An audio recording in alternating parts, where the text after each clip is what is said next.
Halo, assalamualaikum warahmatullahi wabarakatuh.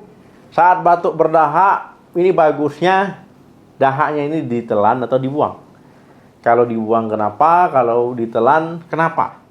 Nah, pasti pernah ya kalau mengalami batuk berdahak. Nah, ini bingung ya, ketika dahaknya sudah mengumpul di mulut, ini bagusnya diapain? Ketika saluran pernapasan mengalami peradangan, ya ini kan pasti nanti muncul lendir ya, ataupun mukus. Nah, ini akan diproduksi. Nah, kemudian ini akan menimbulkan ya dahak dan juga bisa menimbulkan batuk berdahak. Nah, teman-teman ya, ketika mengalami batuk berdahak, ada yang buang dahaknya sembarangan, ada yang ditelan. Nah, sebenarnya ini harusnya gimana yang benar, ditelan ataupun dibuang? Banyak yang meyakini bahwa saat batuk berdahak, sebaiknya dahak dikeluarkan karena menelan dahak ini bisa membahayakan kesehatan. Nah, dahak ini kan dipercaya banyak mengandung kuman, banyak mengandung bakteri, virus. Ya, ini bisa mengganggu pencernaan. Nah, kira-kira benar nggak nih? Setiap hari dahak itu kan diproduksi ya, sepanjang saluran pernapasan kita, tujuannya untuk melindungi, kemudian mendukung kerja sistem pernapasan. Yang mau kita sakit atau enggak, tetap namanya lendir itu akan diproduksi.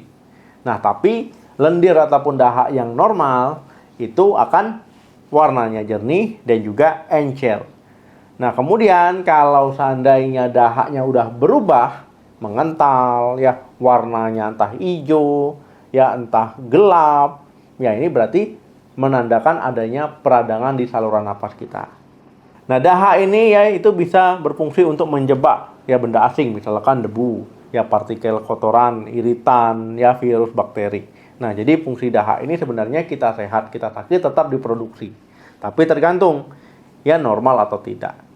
Nah, kemudian mekanisme batuk, misalkan kita batuk, ya, itu sebenarnya membantu dahak itu untuk mengumpul, ya baru nanti bisa dikeluarkan dari saluran nafas kita.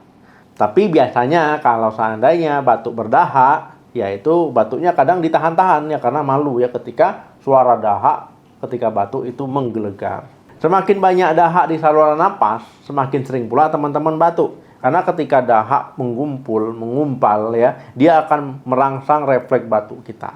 Nah, untuk mudah dikeluarkan. Nah, jadi sebaiknya saat batuk dahaknya dianjurkan gimana? Ditelan atau tetap dibuang. Bagaimana jika seandainya ketika batuk nih ya, nggak sengaja menelan dahak ya, ataupun sengaja karena situasi lagi nggak kondusif. Ya, misalkan lagi di tempat umum nggak mungkin ya meludah sembarangan, pasti ditelan gitu ya. Nah, menelan dahak saat batuk itu tidak membuat kita sakit perut.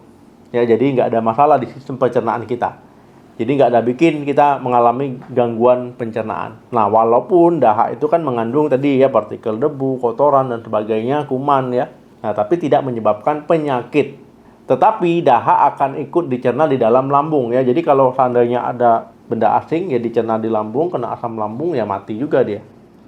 Karena lambung kan bekerja dia untuk menetralisir ya sesuatu yang masuk ke sana termasuk makanan.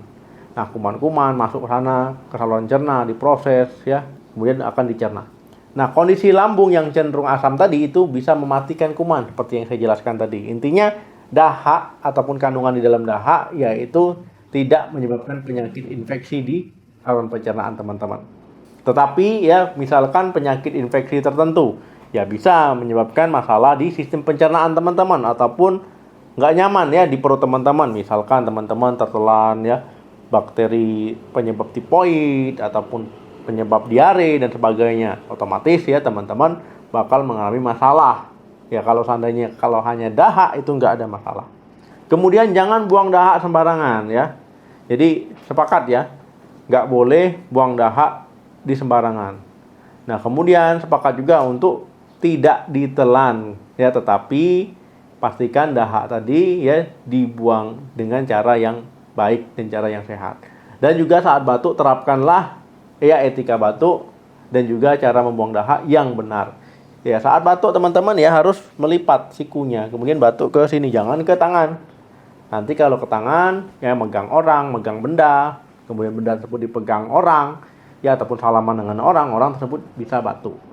Jangan juga meludah sembarangan karena nanti ya ludah teman-teman tadi bisa nyiprat kemana-mana, ya bisa mengenai orang. Ya karena kuman ya di dalam dahak tadi itu bisa bertahan 1 sampai 6 jam, bahkan bisa hidup lebih lama ya, berhari-hari. Nah, apalagi kalau TBC ya. Nah, kemudian pneumonia. Jadi memang harus benar-benar buang dahaknya, ataupun penyakit influenza. Karena penyakit-penyakit tadi ya bisa ditularkan lewat percikan dahak ataupun droplet ya, ketika ngomong muncrat-muncrat gitu ya. Itu bisa berpindah ke tubuh orang sakit ke tubuh orang sehat. Jadi teman-teman ya, intinya buang dahak itu jangan sembarangan. Ya kalau seandainya ditelan nggak masalah, asalkan jangan ditelan terus, ya sesekali nggak apa-apa, kalau bisa dibuang. Nah kalau buangnya itu lebih baik ya dengan cara yang baik ya, misalkan di kloset, ya di toilet, kemudian disiram ya setelah dibuang. Jangan buang ya ke lingkungan sekitar rumah teman-teman, ataupun misalkan teman-teman ya buangnya itu pokoknya di mana berdiri di situ dibuang, nggak boleh juga. Nah kemudian ya etika batuk saya jelaskan sekali lagi karena ini penting, ya sederhana tapi penting. Jadi kalau teman-teman ketika ingin batuk, ya misalkan ada tisu, pakai tisu, ya tutup mulut, tutup hidung, nah batuk di situ, supaya cipratan liur, cipratan dahak tadi itu nggak kemana-mana, nggak terbang kemana-mana. Baru nanti tisunya ditutup, ya baru dibuang. Nah setelah itu ya buangnya juga jangan sembarangan, buang di tempat sampah, ya cuci tangan pakai sabun dan air mengalir. Kemudian kenali warna dahaknya, normal atau tidak. Kalau seandainya nggak normal, ada tanda-tanda infeksi, dia diobati ya. Misalkan dahaknya hijau, dahaknya coklat dan sebagainya. Nah kemudian kalau seandainya nggak ada tisu, ya seperti tadi ya, sikunya ditekuk, kemudian batuknya di arah sini ya, jadi dibatukkan situ. Jadi jangan pakai tangan, nggak boleh. Dok, kalau seandainya batuknya warna kemerahan gimana? Nah kalau kemerahan berarti batuknya kan ada darahnya, bercak darahnya. Nah ini bisa menandakan ya, atau hanya meradang ataupun luka di saluran pernapasan tenggorokan, atau ada masalah infeksi ya, TBC, bronkitis, pneumonia ataupun kanker paru. Jadi teman-teman harus mengenali warna batuknya, warna dahaknya normal atau tidak. Kalau seandainya batuknya 2 minggu lebih nggak sembuh-sembuh, konsultasikan ke dokter. Jadi sudah tahu ya, kalau batuk berdahak dibuang atau ditelan, jangan sampai salah lagi. Terima kasih yang sudah nonton video sampai habis. Jangan lupa di like, di share. Sampai ketemu lagi di video saya selanjutnya. Salam sehat, sampai jumpa.